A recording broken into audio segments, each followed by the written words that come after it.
On a slightly lighter note, actually, this week, I love movies. I love going to the cinema, and I was listening to a podcast about. Yeah, have you seen the film Marty Supreme, Paul? I have seen the trailers. I haven't actually seen it. It's Timothee Chamolet. Chamolet. Yeah, I've not seen it either, but actually want to. The marketing's worked on me effectively. I just haven't gone around to seeing it yet.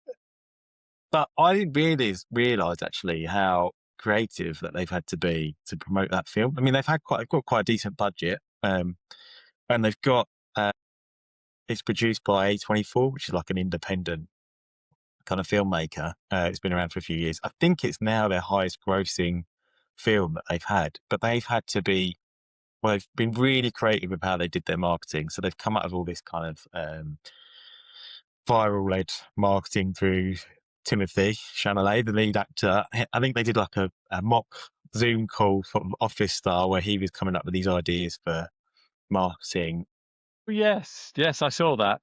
Did you see that? I think there was a good Yes, comments about it, marketing week and things like that. yes. Very playful, very clever. I think that kicked things off actually. And then from there, they actually did some of the things that he was kind of joking about. So I think they had like a big orange blimp that they used this orange colour the whole way through their marketing. They did like merch that was all orange. He's wearing kind of the merch on interviews he's doing, and it's kind of got the name of the film. It's been it's kind of caught the zeitgeist. It's been really, really Yeah, effective. It just got me thinking, back in the day, these big studios, you think back to like Jurassic Park or something like that, they had massive budgets, they'd do loads of TV advertising, they'd do loads of posters in the street, and it was kind of straightforward. Actually, I wonder if it's leveling the playing field a little bit, with the way the world is now, that these independent films can actually make a bit of an impact if they do things cleverly. It might be the blueprint that they've set for the way things going forward. I know it was all the stuff around Barbie a few years ago and how well they did things, but they had much bigger budgets. But I just wonder whether that's the way that cinema might be saved in the future, is kind of through really clever viral marketing. You think about Blair Witch back in the day, everyone used to go on about that, didn't they? And how clever they did their marketing, and they were the first to use a website, mm, that kind of thing.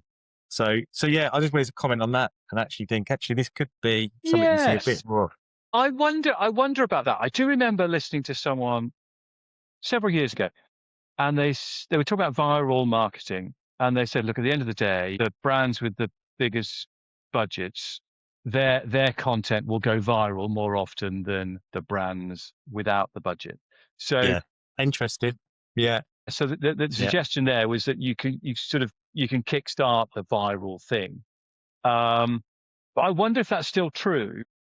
Mm. And so you do make a good point. I wonder if actually there is a democratization and social media channels are such that small can become I suppose, big quite easily. I don't know.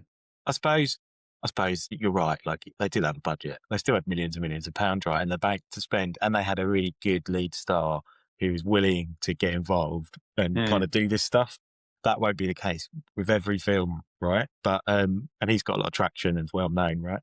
So it does depend. But I wonder if something might come out of this that, yeah, maybe independents can look to in the future to kind of reignite the kind of film industry, because I think there is a bit of a tension, isn't there, at the moment between cinema, streaming, all that kind of thing, and actually maybe it goes back to your point at the beginning, Paul, about how cinema positions itself again as an industry and how it kind of can cut through, because you know it is challenging out there, right, for the cinema and getting people to go and sit when Yeah. you when What you know you can just strikes wait. me, Yeah, what strikes me is that the example you gave with Marty Supreme, very creative, but they had fun doing it. yes, And it was authentic, or it seemed to be authentic, in the sense that they thought, this is fun, let's go with it. And that seems to be of the zeitgeist. People like that sort of approach. So maybe that's one of the other lessons to take out of this.